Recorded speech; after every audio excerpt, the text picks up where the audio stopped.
আসসালামু আলাইকুম। স্পটলাইটে স্বাগতম।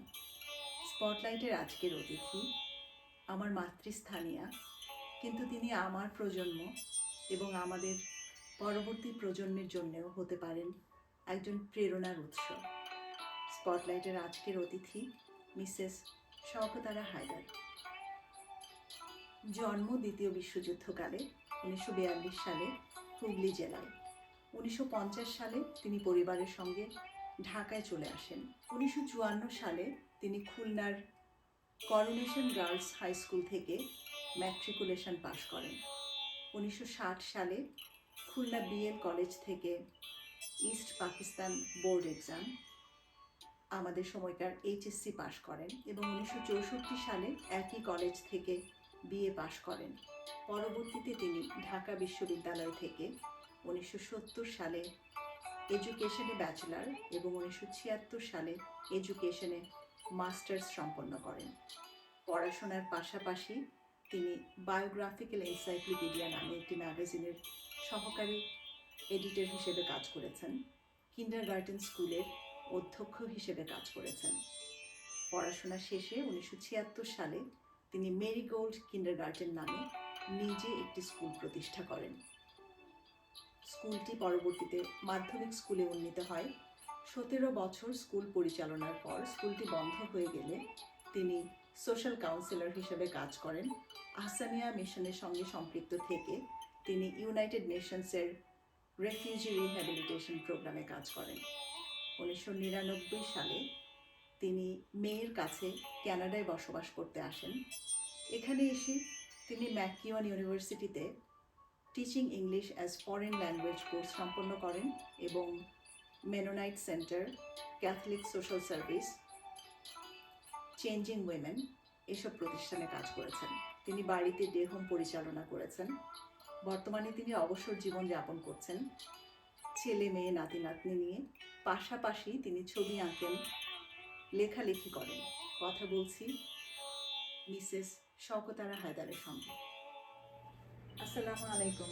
ওয়ালাইকুম আসসালাম। কেমন আছো প্রশান্ত? ভালো আছি আন্টি, আপনাকে খুব সুন্দর লাগছে বরাবর। অনেক অনেক ধন্যবাদ। তুমি সবসময় এরকম ভালো লাগার মানুষকে এইভাবেই বলো। সবসময় আপনাকে সুন্দর লাগে, সেটাই বলছি আমি। স্পটলাইটে আসার জন্য অনেক ধন্যবাদ। আমি সত্যি আপনাকে আজকে পেয়ে আমার খুব ভালো লাগছে। তো যে প্রশ্নটা আমি অন্য কাউকে করতে পারবো না, বা সবাই এই প্রশ্নের জবাব দিতে পারবে না, আপনার জন্য ইউনিক প্রশ্ন এটা। সেটা হচ্ছে যে আপনি 1942-এ দ্বিতীয় বিশ্বযুদ্ধকালে আপনার জন্ম। এরপর আপনি 47-এর দেশ ভাগ দেখেছেন। এরপর আপনি 52-র ভাষা আন্দোলন দেখেছেন, 69-এর গণ অভ্যুত্থান দেখেছেন, 71-এর মুক্তিযুদ্ধ দেখেছেন। আপনার জীবন দর্শন, আপনার ব্যক্তিত্বের ওপরে ঘটনার কোনো প্রভাব সরাসরি পড়েছে কিনা সেই সম্পর্কে একটু জানতে চাই আন্টি। আমার 42 সালে জন্ম, ঠিক যুদ্ধের সময়। তো সেই সময় আবার আর এক ঘটনা ঘটে যে আমাদের কলকাতায় মুভ করতে হয় গ্রামের বাড়ি থেকে। যেহেতু আমাদের পৈতৃক যে ছিল জমিদারি, সেটা উচ্ছেদ হওয়ার জন্য, যেহেতু গ্রামে তেমন প্রয়োজন থাকলো না, তখন আমাদের এই কলকাতার দিকে যেতে হলো। কিন্তু কলকাতায় যাওয়ার আগে আমরা ঠিক যুদ্ধকালীন সময় আমার মা, আমার আর 4 ভাই বোন, আমরা খুলনায় চলে যাই। আমার নানা পাঠিয়েছিলেন যুদ্ধকালীন অবস্থা। সেই সময় খুব ওই যে মনন্তর হয়েছিল, মনে আছে 42-এ মনন্তর, সেই সময়ের জন্য আমার নানা খুলনা থেকে লোক পাঠিয়েছিলেন, ওনার এক ছেলেকে। তো আমরা সেই সময় শিয়ালদা স্টেশনে যখন যাই, তখনই বম্বিং হচ্ছিল। তো আমি ছোট ছিলাম, আমি নাকি শুধু হাসছিলাম। হ্যাঁ, সবাই ভয়ে প্রায় মূর্ছা যাওয়ার অবস্থা, আমি হাসছি, আমি বুঝতে পারছি না যে লোকজন এত ছোটাছুটি করছে, এত হুইসেল বাজছে আর কি। এটা ছিল 45 সাল। আচ্ছা, আপনার 3 বছর বয়স। হ্যাঁ, তা এরপরে আমরা চলে আসি। আমার বড় বোন ওখানে সেই সময় যুদ্ধকালীন অবস্থায় অসুস্থ হন এবং আমার সমস্ত কোমর থেকে পা পর্যন্ত প্যারালাইসিস হয়ে যায়। উনি তখন 12 বছরের মেয়ে। তো সেই অবস্থায় মানে আমরা ফুলি আমার বাবা ডিসাইড করলেন যে আমরা কলকাতাতেই থাকবো, ব্যবসা আছে আর মেয়ে চিকিৎসাও চলবে। কলকাতায় হাজির হলাম আমরা। তো তো সেই সময়টা অতটা আমরা বুঝিনি যে কি হচ্ছে না হচ্ছে। তার মধ্যে হঠাৎ করে আমার বাবা আবার গান্ধীজির খুব ফ্যান ছিল, এক সময় কংগ্রেস করতেন। তো গান্ধীজি মারা গেলেন, সেই শোকে দেখলাম আমাদের বাড়িতে সবাই খুব কান্নাকাটি করছে। তো গান্ধীজিকে এই ব্যক্তিটার একটা বিশাল পোর্ট্রেট ছিল আমাদের বাসায়। তখন আব্বা বললেন যেই মানুষটা মরে গেল শান্তিটা চলে গেল, ধর্মীয় যে শান্তি সেটা চলে গেল। বুঝিনি কথাগুলো তারপরে তো শুরু হলো হিন্দু মুসলমান রাইট, ওই যে 2 নেশন, তখন 2 জাতি হয়ে গেলাম আমরা। তো স্কুলেও আমার বোন প্রায় এসে কাঁদতো, ওকে খুব করতো, বুলি করতো, ওকে দেখলে আল্লাহ আল্লাহ করে সিজদা দিত। আমার সমস্যা ছিল না, আমি কনভেন্টে ভর্তি হয়েছিলাম, আচ্ছা। ছোট মানুষ। তো ওখানে আমি এটা ফিল করেন, কিন্তু আমার ছোট ভাই ওরা খুব ফিল করতো।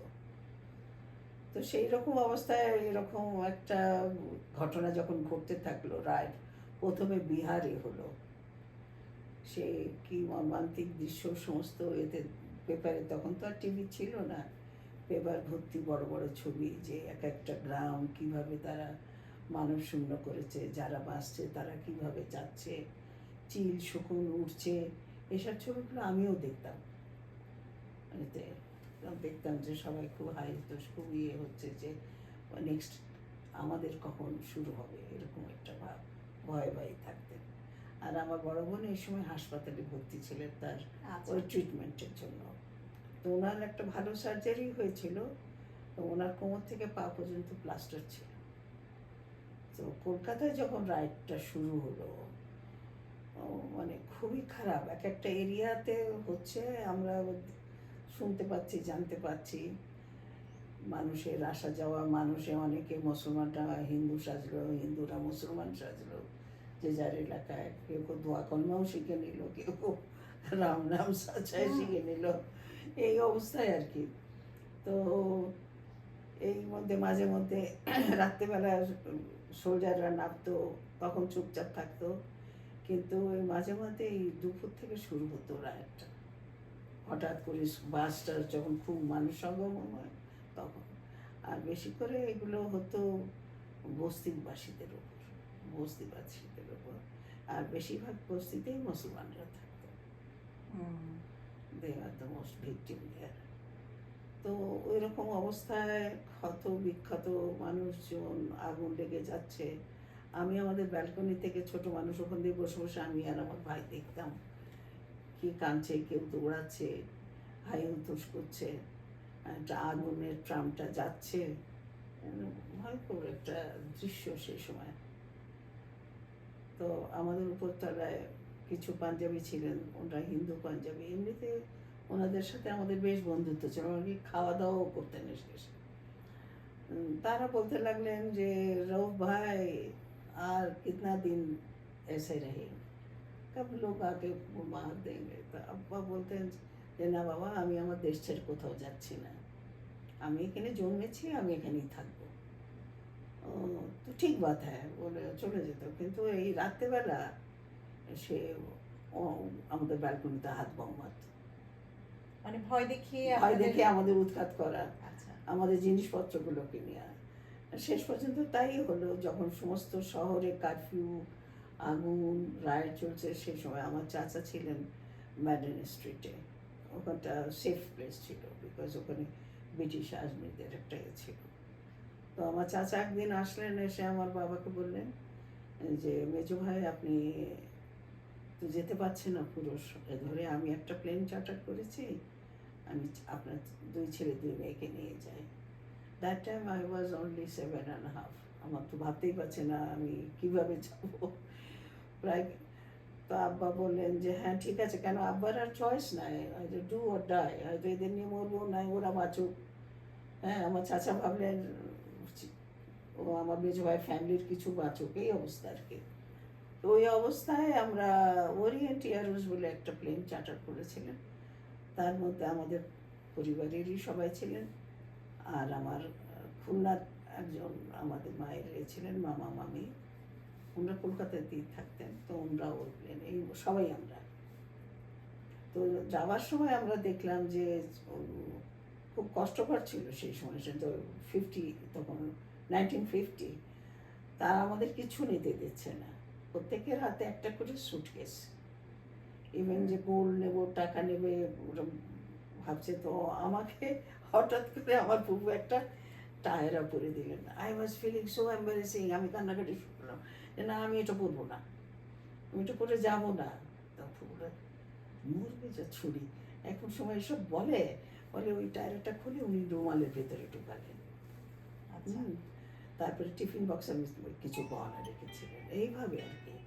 তো যখন সার্চ হচ্ছে হচ্ছে হচ্ছে আমার গলায় একটা বিশাল নেকলেস ছিল, তার মধ্যে টায়রা। আমার কাছে খুবই একটা বাজে লাগছিল ব্যাপারটা। যাই হোক, আমরা এরকম সব লাইন ধরে সার্চ টার্চ হয়ে তারপর আমরা প্লেনে উঠলাম। তখন প্লেনে তো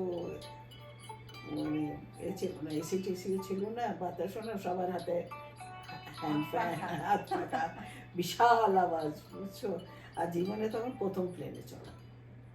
আচ্ছা।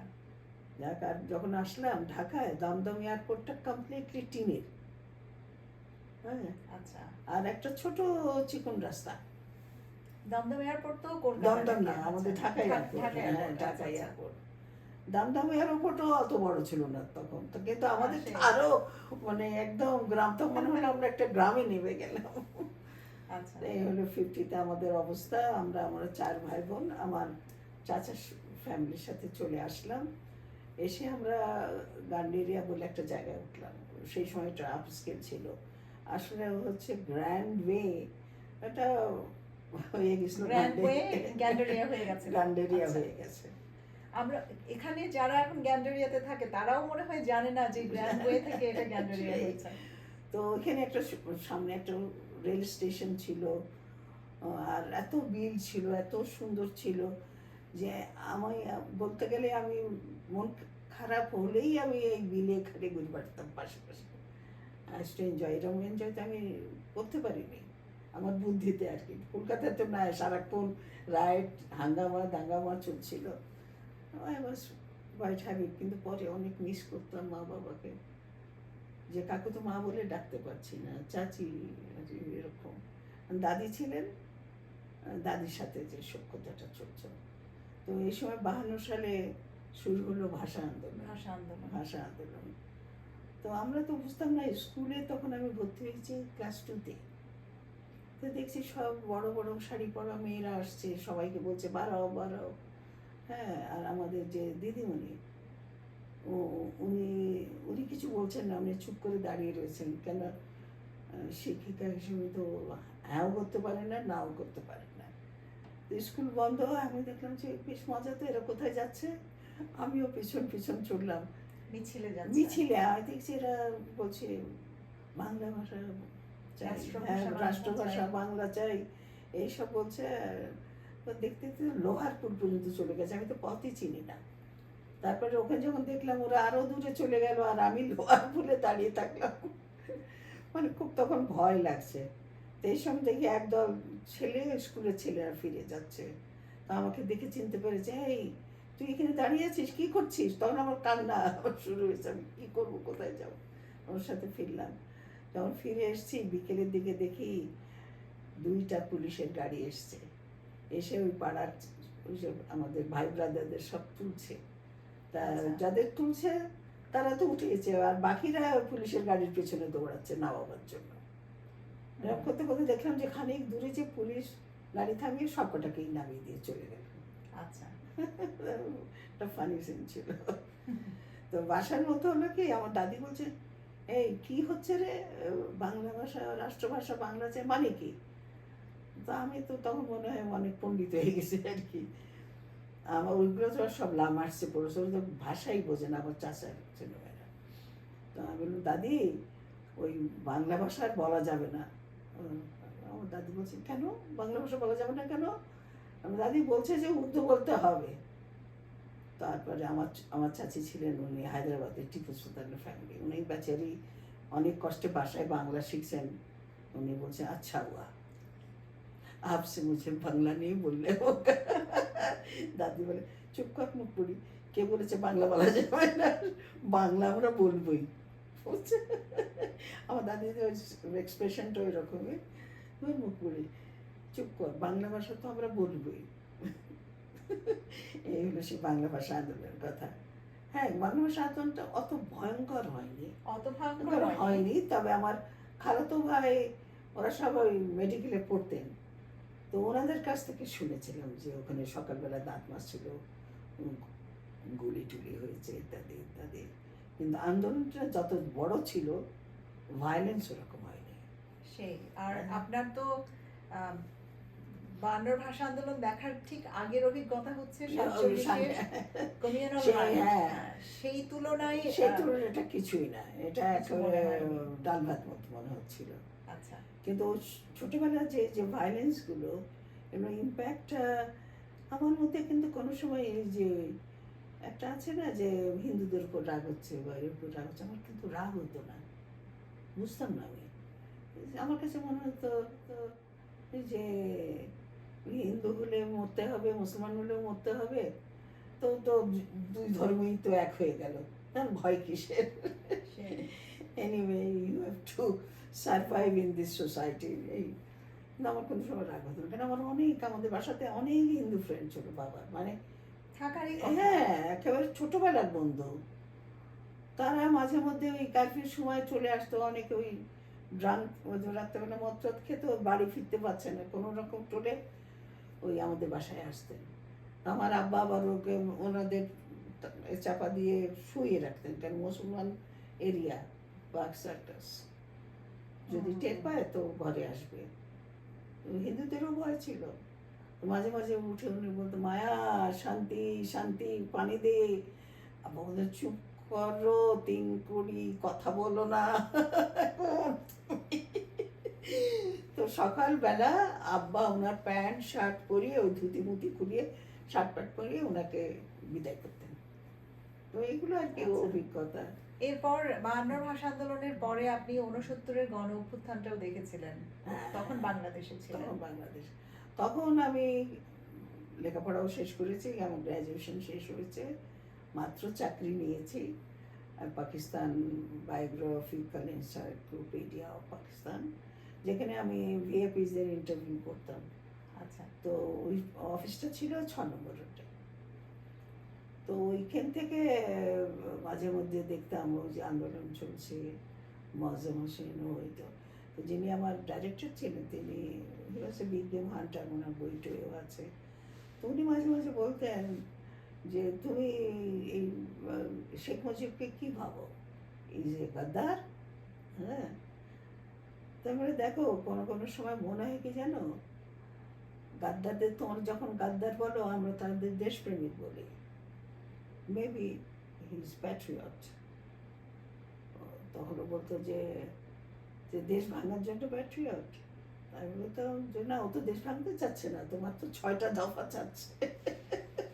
যে যাই হোক, সে সময় I was like 25 years old, অত পলিটিক্যালি এত ম্যাচিওর হইনি। তারপর মাঝে মধ্যে আমার এডিটর ছিল, সিটি এডিটর ছিল আমার ভাগ্নে, সেই মাঝে মাঝে আমাকে ফোন বলতো যে মামি তুমি কিন্তু ওখানে আর বেশি দিন কাজ করো না। আমরা কেন? বলে ওইটা তো একটা ক্যামোফ্লেজ অফিস, অল দেখবা যে তুমি দেখবে কত রকমের লোক আসে। আমি দেখতাম ওখানে এরা আসতো বেশিরভাগ সাদা, কোন দেশের বুঝতাম না, that white, brown, Chinese, Pakistani বুঝবো। ওখানে ইন্টেলিজেন্স অফিসার আমি তো একটা চিনতাম না, ওরা আসতো। তো ওরা মাঝে মাঝে বিগ গেম হান্টিংয়ে যেত, তো আচ্ছা। দলবল বেঁধে যেত। তো আমাকে একসময় বলছে তুমিও চলো। তাই বললাম দেখো, প্রথমত আমি, আমার বাবা বিগ গেম হান্টার ছিলেন, কিন্তু আমার হাজব্যান্ড তো he is not interested. Big game Hunter মানে যারা হান্টিং এ যায়, হান্টিং মানে animal যারা hunting। বড় বড় অ্যানিমাল মারে, আচ্ছা, আচ্ছা। এটা হচ্ছে বিগ গেম হান্টার। পাখি পাখি র্যাবিট মারে না।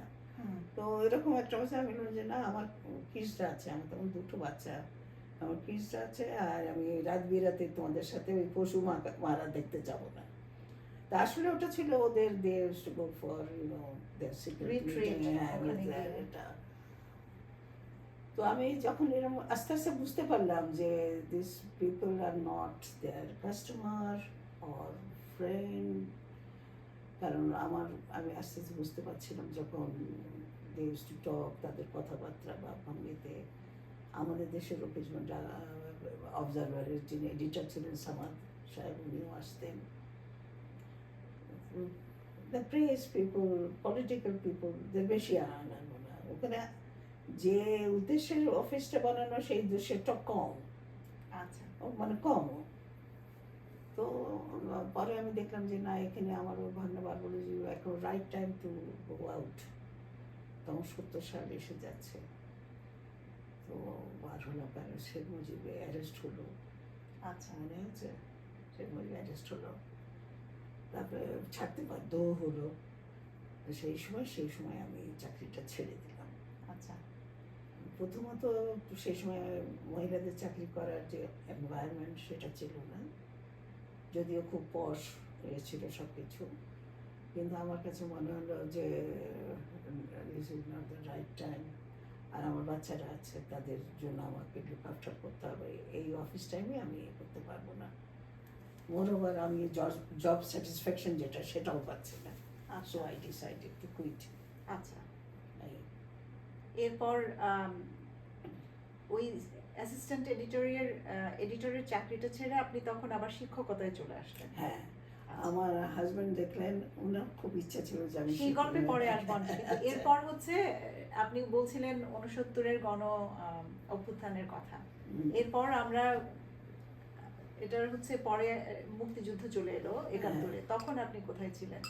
71-এর যুদ্ধের সময় আমি এতে ছিলাম এলিফ্যান্ট রোডে। আচ্ছা।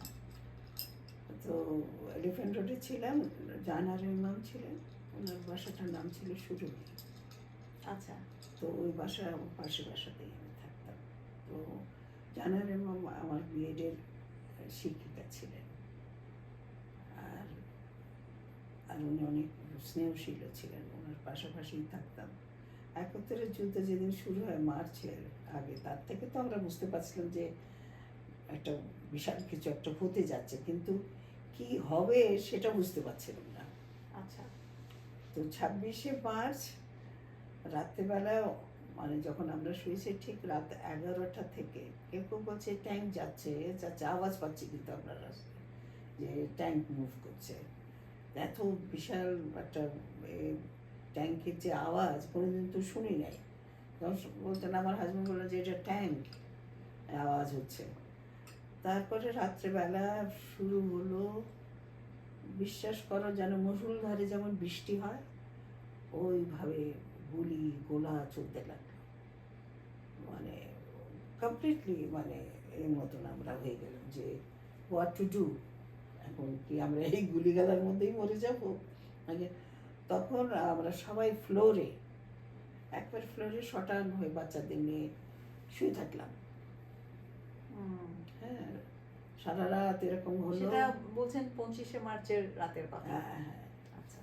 খুবই এই অবস্থা। তারপরের দিন ঘুম থেকে উঠলাম, উঠে তো কারফিউ, রেডিওতে অ্যানাউন্স করছে কারফিউ। তখন আমি আমার আশেপাশে দেখি যে আমাদের বসেছিল তোমার কাঁঠাবন বস্তির পেছনে। আচ্ছা। এই কাঁঠাবন বস্তির লোকরা অনেকেই ডিঙে সব মানে পাথরের মূর্তির মতন আমাদের পাঁচিলের গায়ে লেগে রয়েছে, মানে ইফ দে আর ডেড এরকম চুপ করে বসে রয়েছে ভয়ে। মানে তারা তো জীবনে এগুলো দেখেনি, শোনেনি, আওয়াজই শোনেনি। আমার তো ছোটবেলার কিছু অভিজ্ঞতা আছে, গুলিগলা দেখেছি, একটা ছোট কোলের বাচ্চাও নড়ছে না। সেই সময়টা আমার ভেতরটা মানে এমন হচ্ছে দলামোচড়া হয়ে যাচ্ছে যে এরা কি বেঁচে আছে না কি। আমি যে নেবে কথাও আমার বলতে ভয় হচ্ছে, কারফিউ তো নামতে পারছি না। তবে দেখলাম যে না, কিছু কিছু তখন বাসা থেকে যেটুকু যা ছিল ওদেরকে দেয়া হলো, দিয়ে আমাদের হলো যে 11টার সময় অ্যানাউন্স করলো যে 11টার সময় কারফিউ ভাঙবে। সেটা হচ্ছে 3 ঘন্টার। সেই 3 ঘন্টার মধ্যে আমার হাজব্যান্ড বললেন কি যে যে দেখে আসি। আমার ইকবাল মানে আমার খালাতো বোন থাকতো, ওর হাজবেন্ড ছিল প্রভোস্ট। তো হিথর যে ও বোধহয় মরেই গেল নাকি শালিটা কোথায় গেল, দেখে আসি। তো ওখানে যাওয়ার পথে উনি নিউ মার্কেটে গেলে, কেন এলিভেনের থেকে বেরিয়ে সামনে নিউ মার্কেট, বললেন যে পোড়া জ্বালা। উনি এসে বললেন যে মুরগিগুলো পুড়ে রয়েছে, মানুষ পুড়ে রয়েছে। যে ফতেহ আলী ছিলেন না, নুসরত, না নুসরত দা, যিনি আমাদের টিভি শোটা করতেন, ম্যাগাজিন শো। জি জি, যদি কিছু মনে না করেন। হ্যাঁ। জি। উনি অনেক ভলেন্টিয়ার, তারা ওই সব ঘাস সরাচ্ছে, করছে। অ্যাম্বুলেন্স এসছে, তো উনি ওটা দেখে তখন ভাবলেন যে ওই সত্যি সত্যি আমার খালাতো বোনটা বোধহয় মারা গেছে। আমি যেয়ে দেখি যে ওই ইকবাল ঘরের বিশাল একটা ওর ভাঙা, তারপরে ভেতরে কেউ নাই। তারপরে জগন্নাথ হলের কথা তো তোমরা জানো, যে ওখানে ম্যাসাকার হয়েছিল। তো এইভাবেই সব পড়ে রয়েছিল। তো ওনার এবারে ট্রমা হলো। কারণ আমি তো লাশটা শত দেখিনি, করিনি। তা আমার বোনকে পাওয়া গেল না, পাওয়া গেল না। আমরা ভাবলাম কী হলো, কোথায় গেল।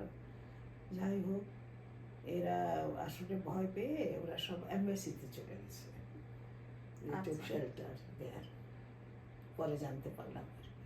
কোন দেশের এমবাসি? ওর কে কেউ ওই তোমার ব্রিটিশ অ্যাম্বাসি, কেউ যে যেখানে পাইছে আর কি। অ্যাম্বাসিগুলো তখন করেছে অনেক, ডিপ্লোম্যাটিক জোনে তো একটু করে নিরাপদ দিয়েছে। থাকার কথা। তারপরে 3 দিনের মাথায় তো এরকম চললো। তো আমাদের কাজের বুয়াও খুব ভয় পাচ্ছে। সে বলছে আমি আর থাকুন না। আমরা কেন বাবা, এইখানে শুনছি যে আর্মি এসে তো বুঝছে না, সবাই কয় যে জিন আইসে, জিন আইসে, আমি থাকুন না। তো যখন চাচি বলতো তুই গেলি তো তোকে জিনে ধরবে। ও বেচারি খুবই আতঙ্কে পড়ে গেল যে কি হচ্ছে, কেন ও আর্মি তো বলছে না। এভাবে 3 দিনের মাথায় একটা পুরো একটা লং ডে, 3টা পর্যন্ত দিল। সেই দিন আমার বাবারা ছিলেন সেফ জোনে।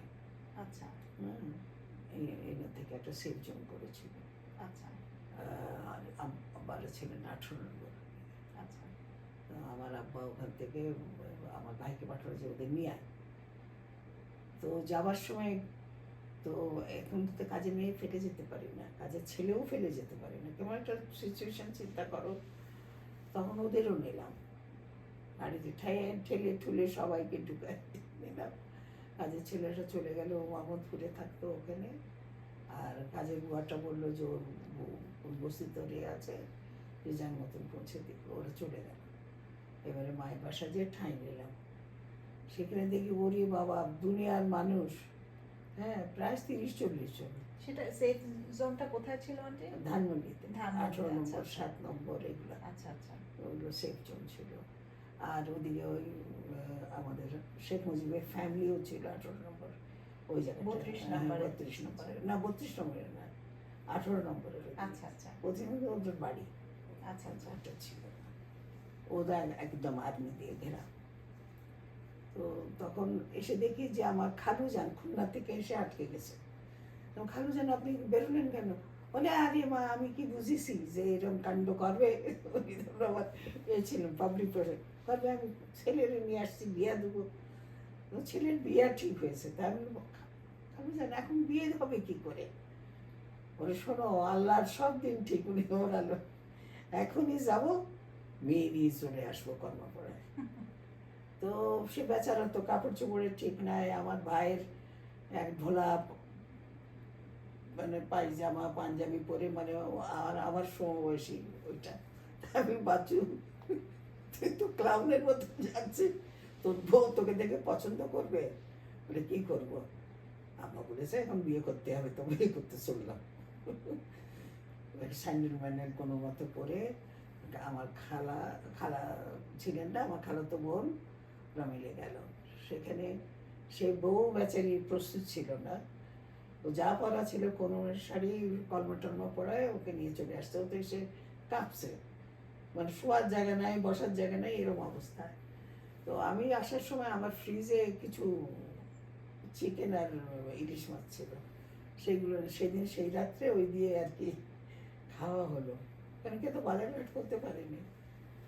আর বড় বউয়ের অবস্থা কি, কেউ এই খাটে, কেউ ওই বারান্দায়, এই অবস্থা। তো তখন এরকম সিচুয়েশন প্রায় বাড়িতে চলছিল। তো এইভাবেই পুরো মুক্তিযুদ্ধের না সময় না, আপনারা এর মধ্যে ওখানে আরো ছিলেন? ঘটনা। তারপরে যখন আমরা ফিরে গেলাম, আচ্ছা আমার হাজবেন্ড বললেন যে আমাদের বোধহয় এইভাবে এইভাবে কারো বাসায় থেকে আমাদের হবে না, আমরা আমাদের বাসায় চলে যাই। তো খালা ওরা যেতে পারছিলেন না, জুলাই মাসে তত নদীতে মারতো, লঞ্চ না থামিয়ে মারতো, এরকম করতো, বলতো মুক্তিযুদ্ধ। তো জুলাই মাসে রকেটে কিছু করে আমার খালুজান গেলেন। আচ্ছা খালুজান তার বউ আর ছেলে ওদের নিয়ে গেলেন। আর আমরা আমাদের বাড়িতে আসলাম। তখন একদিন তো একদিন ওখানে হচ্ছে আমাদের ঠিক উল্টো দিকে জলছবি বলে একটা বাসা ছিল। ওরা আমাদের এক দূর সম্পর্কের আত্মীয়। ওনার এক ছেলে ছিল আর্মি অফিসার, লাইক কর্নেল এরকম, হামিদের নাম ছিল। তো উনি ওখান থেকে পালিয়েছে রাতেবেলা। তো ওনার যে ক্রস বেল্টেড ছিল সেটা আমাদের বাড়ির পাঁচিলের কাছেই পড়ে রয়েছে। তো মর্নিংয়ে যখন অ্যানাউন্স করছে यहाँ से एक गद्दार भागा है, हाँ पकड़ के 2 देने से ये मिलेगा। তো আল্লাহ কে গেল। তাহলে রুমা আর পাশের বাসার ওই ছেলেরা খেলছিল, ওরা সেই ক্রস বেল্টটা তুলে নিয়ে এসেছে। আমরা পেয়েছি আমরা সর্বনাশ। তখন আমরা ভাবলাম যে কি করি, ক্রস বেল্টটা তো আমাদের ধরবে যে তোমরা পালিয়ে যেতে সাহায্য করেছো। তো পাশে বাসায় ডাক্তার সাহেব ছিলেন, পিজিতে ছিলেন, উনি বললেন এইটা ছালার মধ্যে ভর। মানে ওই পেছনে কাঠমার আমাদের পাঁচিলের সাথে একটা নোংরা একটা খাল ছিল, ওই খালের মধ্যে ফেলে দেওয়া হলো। আর বাচ্চাদের শেখানো হলো যে এখনই তো আসবে, আসলে ঘরে ঘরে জিজ্ঞাসা করছে, সার্চ করছে। তোমাদের যদি বলে যে আছে কই কিসিকো দেখা, তোমরা কি বলবে? কেউ দেখেছে কেন? বললো হ্যাঁ আমরা পেয়েছি। আমরা তোমরা বলবে না, তোমরা বলবে না আমরা পিস্তল দেখেছি, এসব বলবে না, তোমরা বলবে কিছু দেখিনি। তা আমার মেয়ে তো, সে তো খুব রুমা, বলে না আমি মিথ্যে কথা বলবো না, তুমি তো বলেছিলে মিথ্যে কথা বলতে না, কিন্তু আমরা তো পেয়েছি। তারপর অনেক কষ্টে তাদের বোঝানো হলো যদি তোমরা বলো তা আমাদের গুলি করে মেরে দেবে, এখন তুমি কি চাও? আর ওই ছেলেটা আবার বলছে আমি জয় বাংলা বলবো। মানে কি তোমাদের মানে ওদের বুঝাতে বুঝাতে শেষকালে হলো মানে তুমি জয় বাংলা, তুমি তোমার মায়ের কাছে যাও আর রুমা আমার কাছে থাকুক। তো যাই হোক আমি আসলো টাসলো, চেক করলো, অনেক কথাবার্তা হলো। ভয়ে ছিলাম যে কি হবে না হবে। যাই হোক আল্লাহর রহমতে বাঁচা গেল, সে মানে আর্মি অফিসারকে পেল না।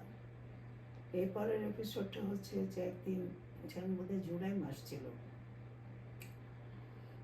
আমাদের পাশের বাসায় যে আমাদের ছিলেন জাহানারা ইমাম ছিলেন, ওনার ছেলে স্বামী আর ওনার ছোট ছেলেকে সকালে উঠে শুনলাম ধরে নিয়ে গেছে। আচ্ছা হ্যাঁ রাত্রেবেলা এসেছিল, এসে ওরা ওরকম নিয়ে গেছে। ওনার বড় ছেলে তো রুমি, আর রুমি ছোট ছেলে ছিল, যে আমি আর ওনার জামি, হাজবেন্ডকে হ্যাঁ, ধরে নিয়ে হ্যাঁ, গেছে। রুমি তো ছিল না? হ্যাঁ রুমি আচ্ছা ছিল। আচ্ছা। রুমিকে পেয়েছে ওই বাসাতে, রুমিকে অ্যারেস্ট করে নিয়ে গেছে? হ্যাঁ ওদের সাথে ওদের আচ্ছা আচ্ছা নিয়েছে। তা আমরা তো সবাই ছুটে গেলাম, আবার দেখলাম খুব কাম অ্যান্ড কোয়াইট। তো বললো যে হ্যাঁ বোধহয় ছেড়ে দেবে। আমার কি ছেড়ে দেবে? হ্যাঁ বলছে, কিন্তু আমরা তখনও জানি না যে রুমি আসলে ডাইরেক্ট এর সাথে রেডিও স্টেশনটা করে আসছিল। তো যখন আসলো শুধু ওনার হাজবেন্ড ছোট ছেলেটা আর এটা ফিরে আসলো, রুমি আর ফিরে আসলো না। তারপরে আমরা গেলাম, যখন জিজ্ঞেস করলাম তখন খুব করে বললেন হ্যাঁ আজকে মনে হলো জানো খালি গায়ে ছিল ছেলেটা, ও শুধু হাতটা নাড়লো, মনে হয় ওকে আর ফেরত দেবে না। তো আমরা চলে আসলাম, তারপরে বুঝতে পারলাম যে আর রুমি নাই। কিন্তু ওনার বাবার একটা শখ হলো, হাজব্যান্ড উনি হার্ট অ্যাটাকে রাত্রে মারা যান। আচ্ছা তো সেই আর কি আমরা সবাই গেলাম, তখন 13 ডিসেম্বর, না জুলাই মাস হয়ে গেছে, 13 ডিসেম্বর। 13 ডিসেম্বরে খুব ট্রাফিক হচ্ছে, স্টাফিংয়ের মধ্যে সকালবেলা একটু বিরতি আমরা ওখানে গেলাম, যে সবাই যেমন প্রিপারেশন নেওয়া হচ্ছে ওনার দাফনের জন্য। আমি জানার মধ্যে দেখলাম ওনার চোখে পানি নাই, শক্ত হয়ে রয়েছে। আর ওনার শ্বশুর বারবার বলছে, নিচে এত লোকজন কেন বৌমা, কি হয়েছে? উনি তো বলছেন না লোকজন এসছে ওই রুমের কথা জানতে, উনি বলছেন না, কেন ওনার শ্বশুর অন্ধ ছিলেন, ওনার ছেলে যে মারা গেছে এটা তো উনি নিতে পারবে না। যাই হোক, বিকেল 3টের দিকে ওনার দাফনের জন্য, তখন তো অ্যাম্বুলেন্সে করে এমনি ইনজোরদের নেয়, কিন্তু লাশ তো নেয় না। ওই রাজাকারদের একটা গাড়ি আসলো, তার সাথে 2-1 জন গেল। ওনার যেইটা ওনার লাশটা চলে গেল, স্টার্টেড দ্য ইন্ডিয়ান এয়ারফোর্সেস ট্রাফিক। আচ্ছা, সিভিয়ার ট্রাফিক, মানে আমরা ঘরে যে দাঁড়াতে না দাঁড়াতে, বাচ্চারা তখনও বাইরে ছিল, আমি আমার রুমাকে পাচ্ছি না, এরকম অবস্থা। তো আমি তো মানে একটা হিস্ট্রির মতন হয়ে গেছে। আমি বলছি যে রুমা রুমা রুমা কোথায় রুমা, পাচ্ছি না। তো একজন ওখান থেকে আর হিংসাট আসলো, চিন্তা করবেন না আমার বাসা খাটের তলায় আছে। তখন আপনার তিন মেয়ে ছিল নাকি? 3 মেয়ে। 3 মেয়ে, আচ্ছা। আর ছোটটা তো নিশি আমার সাথে, সে তো ওই আওয়াজ শুনলে করতো কি কানে লাইলাহা লাইলাহা বলে টেবিলের তলায় চলে যেত, ওটা ট্রেনিংয়ের মতন হয়েছিল। তো যাই হোক, ওটা হলো খুবই। তারপরে দেখলাম যে অনেক ইনজিওর হলো। তারপর সন্ধ্যাবেলা যখন স্টাফিংটা কমলো, তখন আমার হাজব্যান্ড, তারপরে আমার একটা ভাগ্নে ছিল ইউনিভার্সিটিতে পড়তো, আর এক ভাগ্নে ইউনিভার্সিটি থেকে চলে গেছে যুদ্ধে, ফার্স্ট ডিভিশন এসে চলে গেছে। তার জন্যও ভয় ছিল, সেও আমাদের বাসায় এসে এসে মাঝে মাঝে থাকতো। কিন্তু ওকে যখন ওই যে বললেন না যেদিন খুঁজতে গেলে ওকে পাইনি, তখন আমার সাহেব বুঝে ফেলেছে যে ও চলে গেছে যুদ্ধে। তো সেই সময় এই অবস্থা, তখন দেখছি যে সব রক্তাক্ত মানুষজনকে নিয়ে জানারা ইমামের বাসায় একটা বিশাল একটা বিছিয়ে সেগুলো সবাইকে শোয়াচ্ছে, চিকিৎসা দেওয়া হচ্ছে ফার্স্ট এগুলো।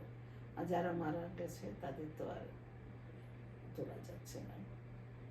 তো স্ট্রাগলটা সেদিনটা খুবই খারাপ ছিল। মানে মানুষজন মারা গেছে ইন্ডিয়ান আর্মিদের, হ্যাঁ, এয়ারফোর্সের হ্যাঁ। ইয়েতে। আচ্ছা, যারা মনে করে বাইরে ছিল, এতে আচ্ছা, ছিল, আচ্ছা। হ্যাঁ, বাচ্চা কারো কারো ওই যে ঘরের মধ্যে ঢুকে গেছে, স্ট্রাগলিং গলা দিয়ে ঢুকে দেয়ালে আটকে গেছে, এরকম অবস্থা। তো সেদিনটা খুব ভয়ঙ্কর ছিল সেদিন। আচ্ছা, সেদিন আবার ওই যে আমার ইন্টেলেকচুয়াল যে বুদ্ধিজীবী হত্যা কিন্তু সেদিনই হয়েছে, that is the day 13 December. আর এদিকে আমরা এতে ছিলাম, ওই ডাক্তার সাহেবের ওই যে ওনার 4তলা বাড়ি ছিল, তো উনি বললেন যে সবাই এসে আমার ঘরের সিঁড়ি ঘরে চলে আসেন যে কজন পারেন। তো আমরা ওই সিঁড়ি ঘরে যেই রয়েছি, আচ্ছা, এর মধ্যে ওই যে অনেক একটা কাপল নতুন বিয়ে হয়েছে, তারা দুজন দুদিকে হয়ে গেছে, মানে প্যানিকে কোনোদিন আসেনি ঢাকায় এই অবস্থা। সে বউটা আবার আমাদের এই সিঁড়ি ঘরে আশ্রয় নিয়েছে। এরকম করে কাঁপছে মেয়েটা, ভয় পায়। তো আমাদের সবাই যে তখন থাকতো, মুখে একটা স্কিল দিতাম বাচ্চাদের, আর চোখ বন্ধ করতে বলতাম, মাথা নিচু করতে বলতাম, কেন চোখ খোলা থাকে না, ভাইব্রেশনটা হয়। তো ওইটার মধ্যে আমাদের রাত কাটলো। তারপরে ওই বউটা আমাদের দিকে ফাল করে তাকিয়েছে, আর ওর কি হবে আমরা সেটাও চিন্তা করছি, কোথায় যাবে, কাউকে চেনে না। তারপরে অনেক করে বোধহয় ওর স্বামী বোধহয় খুঁজতে খুঁজতে পাড়ায় আসলো, তখন ওকে মেয়েটাকে নিয়ে গেল। তখন আমরা ভাবলাম যে এই পাড়ায় আর এখন থাকা যাবে না, যেভাবে স্ট্র্যাপিং হচ্ছে উই মাস্ট মুভ। তো তখন আমার ওই বাবার বাড়িতে চলে গেলাম। আচ্ছা, আর 16 ডিসেম্বরটা বাবার বাসায় ছিলাম। আর ইতিমধ্যে আমাদের একজন আদমজিতে আমার সাহেব চাকরি করতেন, তাদের একটা ফ্যামিলি ছিল, তারা ছিল পুরনো ঢাকায় আশ্রয়। তো ওখান থেকে ওরা বলছে যে তোমাদের আমরা আশ্রয় দিতে পারবো না। তখন তো যে রাজাকার সাদা বিহারি বলে সবাইকে বিহারি ভাবছে এরকম। তো ইকবাল তাদের নাম ছিল ফ্যামিলি, তো 3টা বাচ্চা ছিল ওদের। তো ওদেরকে আমার সাহেবকে যে আনতে হলো। মানে মানে একটু এ করে বলেছিল যে তোমরা একটু মুখ টুক এ করে আসো। তখন আমাদের পাড়ায় যখন নিয়ে গেলাম, আমাদের পাড়ার লোকজন বললো যে না, তোমরা ওদের রাখতে পারবে না। ওরা আমরা- ওরা কি ছিল? ওরা বিহারি ছিল? বাঙালি না, তারা ছিল তোমার ওই বম্বে থেকে এসেছিল, আচ্ছা আচ্ছা আদমজি কোম্পানিতে কাজ করছিল, দে আর মুসলিম। আচ্ছা। কিন্তু সাদা গায়ে চামড়া হলেই তো অসুবিধা তখন। তখন ওরাও বলছে যে না, ওরা থাকলে তুমি যদি ওদের আশ্রয় দাও তাহলে আমাদের লাইফ রিস্ক হয়ে যাবে। তো আমরা ওই ফ্যামিলি নিয়ে খুব বিপদে পড়লাম। ও বেচারিরা তো কোথাও নাই, ওদের তাঁতি নয়, স্বজন নয়, কোথায় যাবে। তারপরে ওদের নিয়ে ওই সেফ জোন আমার ভাইয়ের বাসায় গেলাম। আমার ভাই বলে যে নিয়ে আসো, কোনো অসুবিধা নেই, সবাই তো আমরা একরকম আছি, কে মরবো কে বাঁচবো জানি না, আসুক ওরা। তারপর ওইভাবে আমার বাপের বাসায় গেলাম। তো 16 ডিসেম্বর তো সেটা আর একটা দৃশ্য, খুব আমরা সবাই খুব খুশি, সবাই আসছে। কিন্তু আমরা যখন রাস্তা দিয়ে দাঁড়ালাম, তখন দেখছি শুধু ইন্ডিয়ান আর্মি আসছে, বুঝছো, ইন্ডিয়ান আর্মি জয় বাংলা বলছে। আমাদের মুক্তিযোদ্ধা ভাইদের দেখতে পাচ্ছি না। আচ্ছা। কেন, তারা তো পায়ে হেঁটে আসতেছে, দে আর ড্রাইভিং বাই ট্রাক, আর ওরা পায়ে হেঁটে ঢুকছে, ওদের তো কোনো ভেহিকেল নাই। তবে যখন ঢুকলো তখন তো ওই জিনিসটা আমার কাছে একটু কষ্ট লেগেছে। না, এই জয়ধ্বনিটা তো ওরা দেবে, আমরা দেব, তাই না? বিকজ তারা আমাদের দেশকে হেল্প করেছে, দে আর ডুইং ইট। তারপরের দিন আমরা চলে গেলাম আমাদের নিজেদের বাসায় গেলাম। বাড়িঘর সব তেমনি খোলাই ছিল, শর্ট সার্কিট হয়ে, যে বমি কিনছেন শর্ট সার্কিট হয়ে কিছু নষ্ট টষ্ট হয়ে গেছে।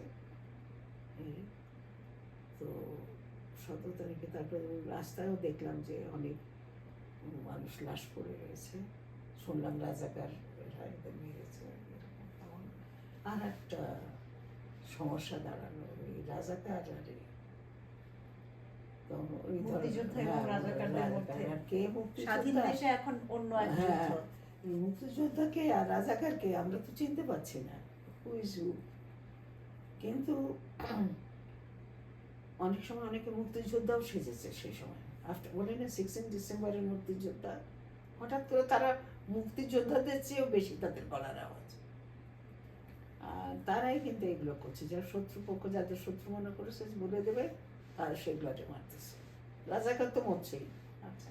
এনিওয়ে, এই অবস্থা। তো কঠিন সময়, মানে মৃত্যুটা যেন তখন মনে হচ্ছে যে খোলামকুচি, মানুষের লাইফের কোনো মূল্য নেই, নাথিং। আমি এক বাসা বেড়াতে গেছি, ওটা ছিল লিলিডেল না রোজডেল, ওই বাসাটার সামনে দেখলাম একটা লাশের উপর দিয়ে মোটরসাইকেল চালাচ্ছে, আর লাইভ মানুষটা বেঁচে পেয়েছে।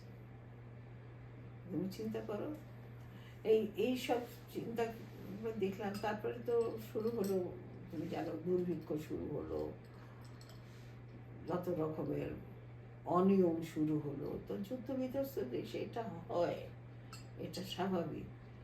কিন্তু যে ধরনের খাবার দাবার আমদানি হচ্ছিল, ওতে তো মনে হয় যে মানুষ আর মরে যাবে।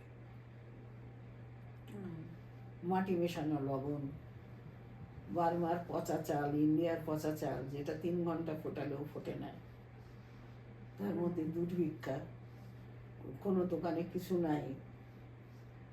এটা একটা কঠিন সময়। মানে এরকম সময় কতদিন চললো? এটা তো দীর্ঘদিন চললো। এটা শুরু হলো তোমার শেখ মুজিব আসলেন জানুয়ারি মাসে, পিপল ওয়ার সো হ্যাপি। আমরাও গেলাম, আমরা সবাই গান গাচ্ছে, বাবুরাও গান গাচ্ছে, যেমন আল্লাহ আমাদের আমরা একটা কিছু পেলাম, উই অ্যাচিভ সামথিং, এরকম একটা মনে হচ্ছিল। কিন্তু এটা আমাদের দুদিনেই শেষ হয়ে গেল। আচ্ছা, মানে বিজয়ের আনন্দটা গিয়ে আবার থাকলো না, আচ্ছা। থাকলো না। তখন হচ্ছে খাদ্য সংকট, ব্ল্যাক মার্কেট, এসব। আমার ছোট মেয়েটা তখন হয়েছে, আমি তার জন্য কিছুই কিনতে পারছি না। তো এখন এই যে সংকটটা আস্তে আস্তে এসে মানে কতদিন পর ঠিক হলো?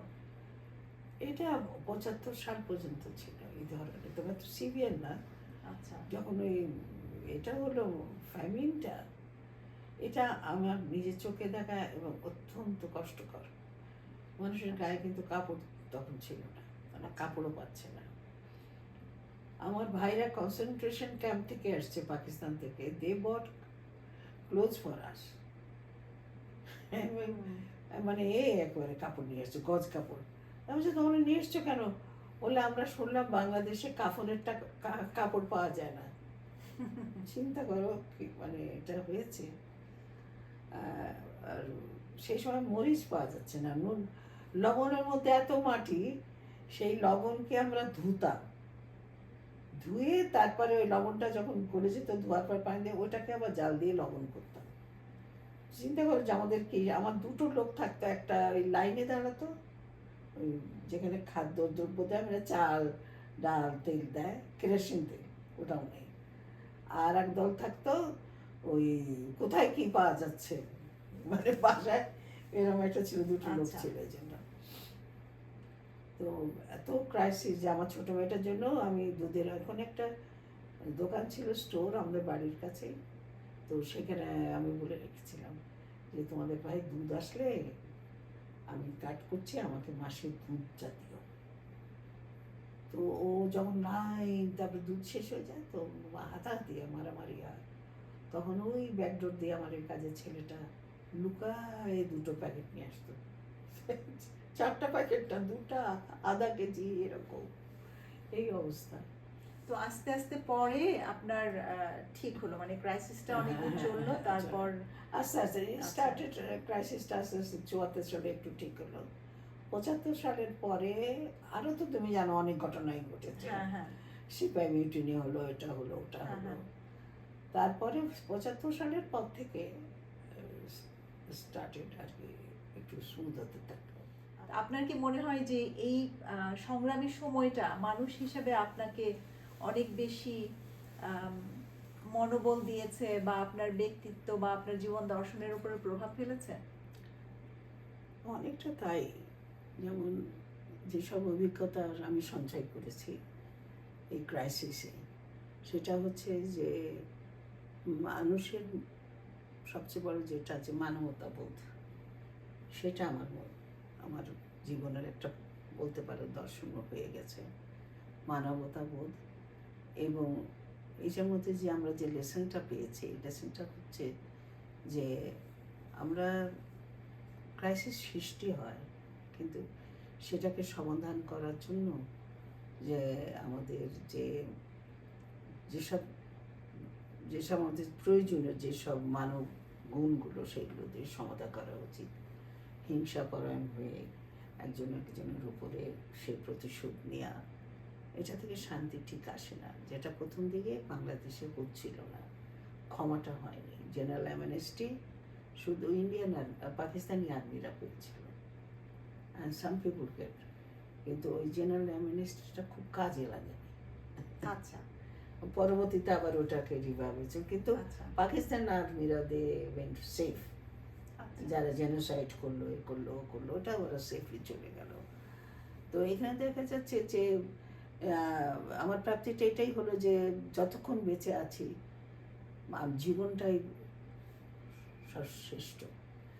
আর আল্লাহ যে আমাদের যেসব নিয়ামতগুলো দিয়েছেন, এটাকে আমরা এনজয় করি যতক্ষণ আছি। পৃথিবী যেদিন থেকে সৃষ্টি হয়েছে সেদিন থেকে অশান্তিও আছে, শান্তিও আছে। Let's survive. হ্যাঁ, এই যেমন একটা মানসিক একটা অনুভূতি নিয়ে যে আমি ভালোবাসবো, ভালোবাসা দেব এবং বেঁচে আছি, আর এই বেঁচে আনন্দ, থাকো। বেঁচে থাকার হ্যাঁ, আনন্দটাই প্রত্যেকটা অনেক। মুহূর্তই যেন বেঁচে থাকার আনন্দটা উপভোগ করি, আচ্ছা, আর জীবনটা যেন অর্থপূর্ণ হয়, মিনিংফুল। সেই একটা উত্তাল সময়ে আপনার জন্ম, তারপর আপনি হুগলি থেকে আপনাদের ঢাকায় আসা হলো, সেখান থেকে আপনার শৈশবটা কেটেছে খুলনা এবং যশোর মিলিয়ে। তো সেইখানে আপনার ম্যাট্রিক পাস করার পর আপনার যখন কলেজে ফার্স্ট ইয়ারে আপনি পড়েন, তখন আপনার বিয়ে হয়ে যায়, কিন্তু বিয়ের পরও আপনি থেমে থাকেননি। আপনি ইন্টারমিডিয়েট পাস করলেন, খুলনা বিএল কলেজ থেকে আপনি ব্যাচেলার করলেন, তারপরে ঢাকায় এসে ঢাকা বিশ্ববিদ্যালয়ে আপনি এডুকেশনে ব্যাচেলার করলেন, আবার বিএড করলেন, এমএড করলেন, এমএডে আপনি ফার্স্ট ক্লাস ফার্স্ট হলেন, তারপর আপনার শিক্ষা জীবন এবং কর্মজীবন আপনার সমান তালে চলতে থাকলো, আপনি আহ, কোথাও থেমে যাননি। কর্মজীবী মহিলার যে জীবন, সেটাকে তৈরি করার যে প্রেরণা এবং যে যে মনোবল লাগে, সেটা আপনি কোথায় পেলেন আন্টি? এটা বলতে গেলে প্রথম থেকেই আমি আমার বাবার কাছ থেকে পেয়েছি। আমার বাবা বলতেন যে মেয়েরা শুধু মেয়ে লোক হবে না, মেয়ে হবে, নারী হবে, এই জন্য তোমাদের লেখাপড়া করতে হবে। আর এই লেখাপড়ার সময় তোমাদের বাধা আসবে, কিন্তু বাধাগুলোকে সরাবার চেষ্টা করবে। তো এই জন্য আমার বিয়ের সময় যখন বাবা আপত্তি করছিলেন যে মেয়ে মাত্র হতে পড়ে, আচ্ছা তখন আমার হাজব্যান্ডকে দিয়ে প্রমিস করিয়েছিলেন যে যেন ওর লেখাপড়া বন্ধ না হয়। আচ্ছা আমিও খুব উৎসাহী ছিলাম লেখাপড়ায়, সবসময় পড়াশোনা করতে পছন্দ করতাম, আমার প্রচণ্ড বই পড়ার অভ্যাস। তো এইগুলো আর কি। তারপর যাই হোক, আমার হাজব্যান্ড সেই কমিটমেন্টটা রেখেছিলেন, কিন্তু উনি রাখলে কি হবে, বিয়ের পরে যা হয় শ্বশুরবাড়ির লোকজন আসা যাওয়া, থাকা, ঘোরাঘুরি, এর মধ্যেও আমাকে পড়তে হয়েছে। পড়াটা মানে আমার এমন হয়েছে যে আমি একটা ভালো রেজাল্ট করব, ওই এটা নিয়ে করতে না, আমাকে পার হতে হবে। এই আচ্ছা পার হয়ে হয়ে বিয়ে পর্যন্ত পার হলাম। হ্যাঁ, এটা তো রাজশাহী ইউনিভার্সিটির আন্ডারে হলো।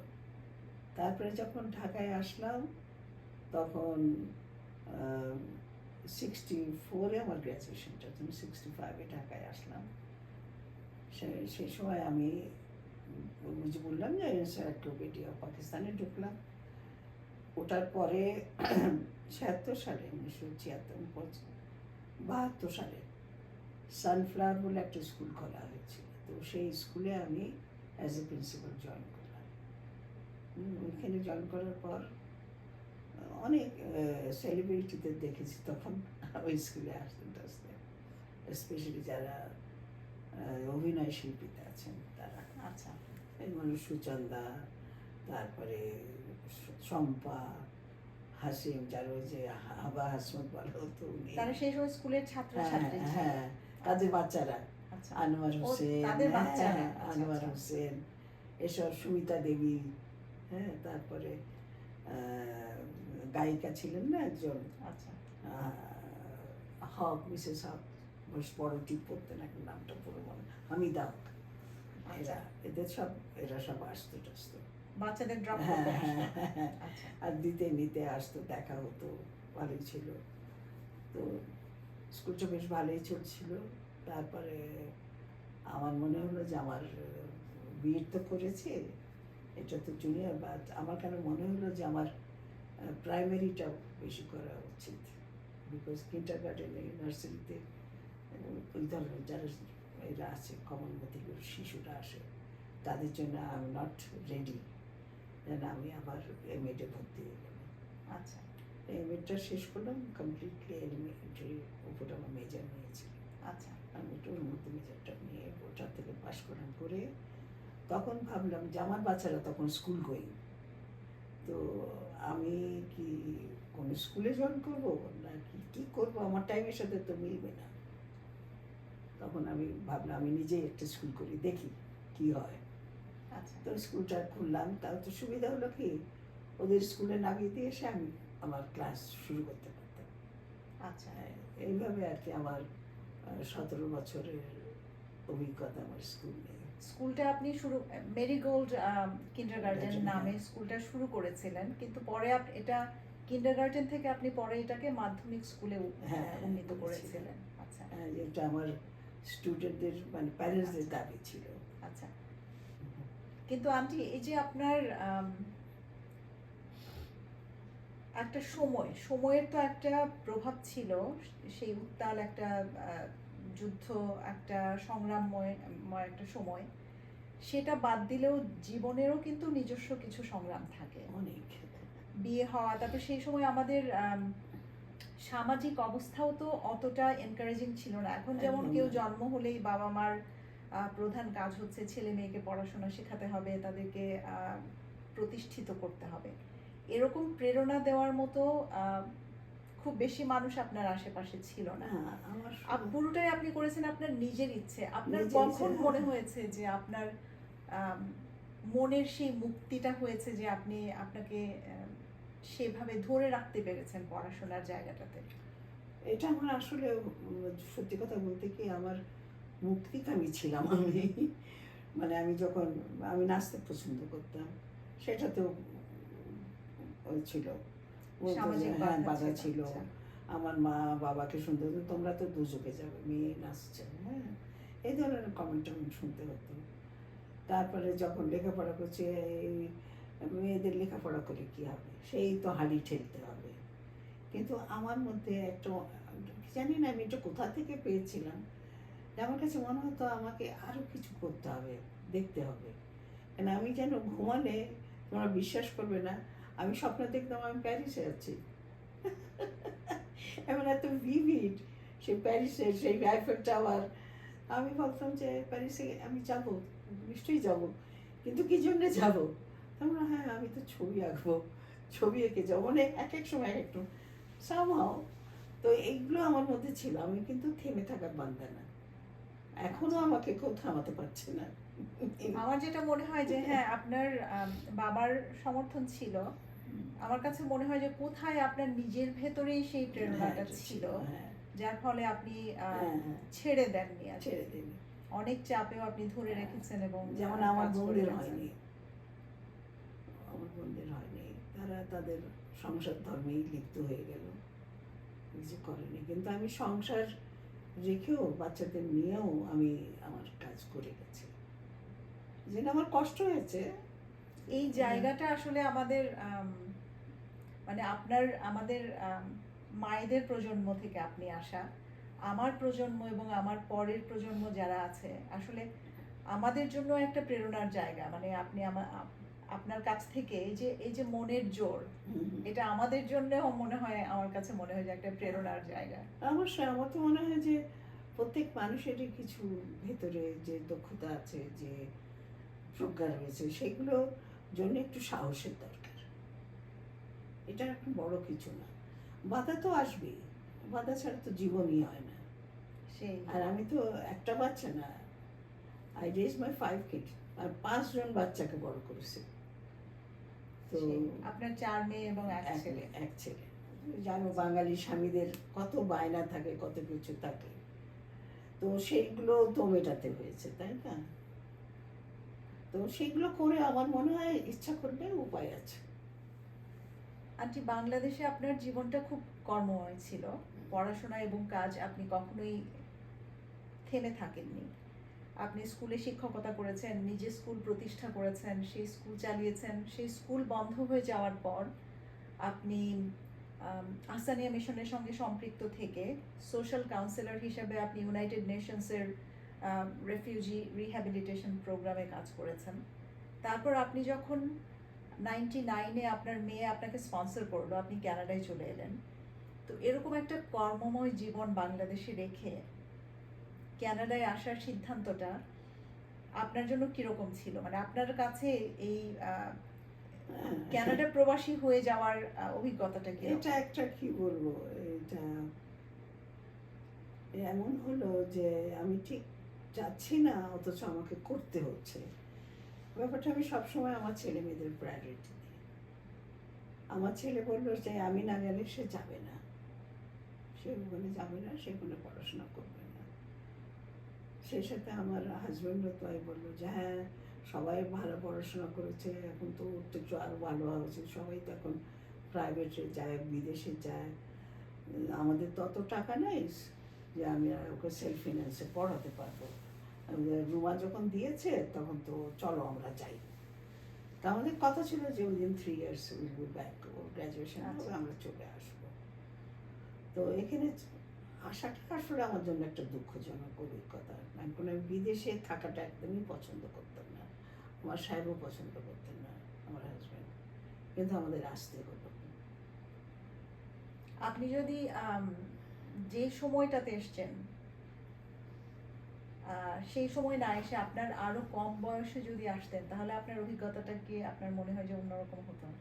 আমার মনে হয় হয়তো সেই সিচুয়েশনে হয়তো হতো, তখন আমি নিজেকে আরো আপডেট করতে পারতাম, তারপরে নিজেকে সোসাইটিতে অন্যভাবে স্ট্যাবলিশ করতে পারতাম, অ্যাকমপ্লিশমেন্ট আমার হতো। আচ্ছা যদিও আমার এখন অ্যাকমপ্লিশমেন্ট আছে, but in new country, new societies, এইসবের মধ্যে তো আমি পাচ্ছি না। এখানে যেটা আমি করেছি, যেহেতু আমি প্যাশন ফর সোশ্যাল ওয়ার্ক, যেহেতু আমি রিফিউজির সাথে কাজ করেছি, আর আমি আগেই বলেছি যে আমি মানবতা মানবতাটাই পছন্দ করি, যেটা সে যে ধর্মেরই হোক, যেমনই হোক। তো সেই জন্য আমি মনে হয় যে আমার এই ভলেন্টিয়ারিং কাজটা আমার এখানেও যথেষ্ট করেছি। এখানেও রিফিউজিদের সাথে করেছি, ইমিগ্রেন্টদের সাথে করেছি, সিনিয়রদের সাথে করেছি। তো এটা ছিল আমার একটা প্রেজেন্ট মোমেন্ট, যে আমি ডুইং সামথিং, আমি কিছু করতে পারছি কারোর জন্য। এই এই কথাটাতে আমি যাচ্ছিলাম যে আমরা এখানে যারা আছি প্রায় সবাই একটা সময় আমরা আমাদের বাবা মাদের স্পন্সর করি, আমরা চাই যে আমাদের বাবা মারা আমাদের কাছে এসে থাকুক। কিন্তু এই দেশের এই যে একটা কালচারাল ডিফারেন্স এবং ল্যাঙ্গুয়েজ ব্যারিয়ার, এর ফলে এখানে আমাদের বেশিরভাগ আম, আমাদের বাবা মারা এসে আসলে খুব একটা ভালো সময় কাটান না, এবং আম, অন্য কোনো সমস্যা না থাকলেও ওনারা খুব কর্মহীন হয়ে পড়েন। কিন্তু আপনি যখন এসেছিলেন, আপনি কিন্তু এখানে এসে ম্যাকিওন ইউনিভার্সিটি থেকে teaching English as foreign language এর উপরে কোর্স করেছেন। তারপরে আপনি মেনোনাইট সেন্টার, এখানে ক্যাথলিক সোশ্যাল সার্ভিসেস, তারপর হচ্ছে চেঞ্জিং উইমেন, এই সমস্ত প্রতিষ্ঠানের সঙ্গে কাজ করেছেন। আপনি বলছিলেন যে ইমিগ্রেন্ট এবং রেফিউজি বা সিনিয়র তাদেরকে ভাষা শেখানো, এইসব নিয়ে আপনি কাজ করেছেন, এবং আপনার নিজস্ব একটা ডে হোমও আপনি কিছুদিন চালিয়েছেন। তো এখন আপনার নিজের অভিজ্ঞতা থেকে আমাদের যাদের বাবা মারা আসে এবং এসে, তারা অবশ্য বেশিরভাগই আসে অবসর জীবন শুরু করার পর, কিন্তু এসে তাদের আসলে একটু বেশি অবসর হয়ে যায়, তাদের জন্য আপনার কি অ্যাডভাইস, মানে কি করলে তারা এখানে একটা ভালো সময় কাটাতে আমি পারে? এখানে একটা ফেডারেল গভর্নমেন্টের প্রজেক্টে কাজ করছিলাম, ঠিক এই ধরনের জন্য, তাদের মেন্টাল হেলথ ইস্যুটার জন্য। কারণ যারা আসেন প্রথমত তারা একটা সেই শখ খান, সেই শখটা হচ্ছে এখানকার ওয়েদার, এখানকার ল্যাঙ্গুয়েজ, এখানকার থাকা, এখানকার খাওয়া পরা, হ্যাঁ, বাইরে যাওয়ার আগে 5টা কাপড় পরো, এগুলো কিন্তু ছোটোখাটো হলেও বেশ সমস্যা। যেমন আমার এখনও উইন্টার বেরোতে ইচ্ছা হয় না, বুট পরতে হবে, মানে এইরকম। যাই হোক, ওনাদের জন্য সমস্যা তো এটা একটা আছেই। তারপরে আছে যে এখানকার ওয়েদারে ওনারা সহসা বাইরে যেতে পারেন না। আর বাইরে যাবেন তো ট্রান্সপোর্ট, তো এখানে বাংলাদেশের বেবি ট্যাক্সি রিক্সা তো নেই, দেন টু নো দ্য বাস। হ্যাঁ, এই জন্য যে স্কিলগুলো আমরা শেখাতাম, যেটা হচ্ছে লাইফ স্কিল। হ্যাঁ, প্রথমে হচ্ছে how to talk telephone to the doctor or nurse, emergency হলে কোথায় ফোন করবে, যদি 911 কল করো তো 911-এ তুমি কি ফায়ারের কথা বলবে, না হেলথের কথা বলবে, না কথা বলবে, কেন এইগুলোর জন্য ডিফারেন্ট ডিফারেন্ট আছে। আর 811 হচ্ছে তোমার সবচেয়ে একটা আপন বন্ধু। 811-এ তুমি কল করো, তখন দেখবে তুমি বাংলা বলতে চাইলে ওরা বাংলাতে উত্তর দেবে, মানে সেখানে অপশান আছে, হিন্দি বাংলা সবই তারা করতে পারে। তো এটা হলো তাদের মানে কানেক্টিং উইথ দ্য লাইফ স্টাইলের, এটা একটা হলো। আর দ্বিতীয়টা হচ্ছে তাদের মানসিকভাবে একটু উদার হতে হবে। তারা ওই যে পুরনো কি করেছিলাম, এখন এখানে কি পাচ্ছি না, এই কেমন না করাই ভালো। আমার কথা হচ্ছে যখন যেখানে থাকো accepted, the way is life is. আমাদের একটা ভাব আছে, আমরা খুব ধরে থাকতে পছন্দ করি, হ্যাঁ, যে না আমার এটা খেতে ভালো লাগে, দূর এই টাটকা মাছ নেই, ওই মাইক্রোওয়েভের গরম, এইগুলো কিন্তু অনেকে বদর করে। আর দ্বিতীয়ত হচ্ছে অনেকে অনেকের সমস্যা হচ্ছে কি, তারা কোথাও যে মিশতে পারছেন না। কেন তারা যেভাবে মেলামেশা করেছেন হয়তো সেই ধরনের মেলামেশার লোক পাচ্ছে না, নিজেকে সেই জায়গায় ফিট ইন করা যায় করতে পারছে না, এটাও একটা সমস্যা। তো এইগুলোর জন্য আমাদের হতে হবে কি, ওই যে আমরা যেটা করছিলাম, কথা বলা, একজন একজনের সাথে কথা বলা। কথা বললে হয় কি, আস্তে আস্তে মানুষের ভেতরে যে এগুলো থেকে বার হয়, একটা সখ্যতা গড়ে ওঠে। সেই আর সেটা বাঙালিও হতে পারে, অবাঙালিও হতে পারে, যে কেউ হতে কথা পারে। বলা মানে ফোন করে, হ্যাঁ, না দেখা হলেও ফোন হ্যাঁ, করে তারপরে কথা বলা। এমন একটা ব্যবস্থা আছে, তোমার মন খারাপ লাগছে, ওই যে আমরা শেখাতাম কিভাবে তুমি কথা বলবে বাংলায়। তখন তো তোমার বাঙালি ফ্রেন্ড হলে তো কথাই নেই, যেমন ধরুন ইংলিশ ফ্রেন্ড তো তোমাদের হবে না, তবুও চেষ্টা করবে আর কি। তো যাই হোক, এইভাবে আমরা তাদের মোটিভেট করতাম এবং হচ্ছিল ভালো। আচ্ছা, ইভেন তাদের আমরা একটু ফান অ্যাক্টিভিটিস করাতাম, বলতাম তোমাদের কালচারাল ডান্সগুলো করো। তো গুজরাটিরা গুজরাটি নাচতো, নেপালি নেপালির করতো, মজাই লাগতো। সবাই তখন বুঝতে পারতো যে কালচারটা সব জায়গায় একরকম না। তো ইভেন আমরা মডেলের মতন ক্যাটওয়াকও করিয়েছি, টু শো দেম, এবং তাদের কাপড় চোপড় পরে তাদের ফুড আনতে বলতাম, যে নিয়ে আসো ফুড, তোমাদের ফুড অথেন্টিক, সেগুলো খাওয়া দাওয়া হতো। তোমার মা জানেন এটা, আমার মা আব্বা তো আম্মা দুজনে খুব এনজয় করতেন। হ্যাঁ।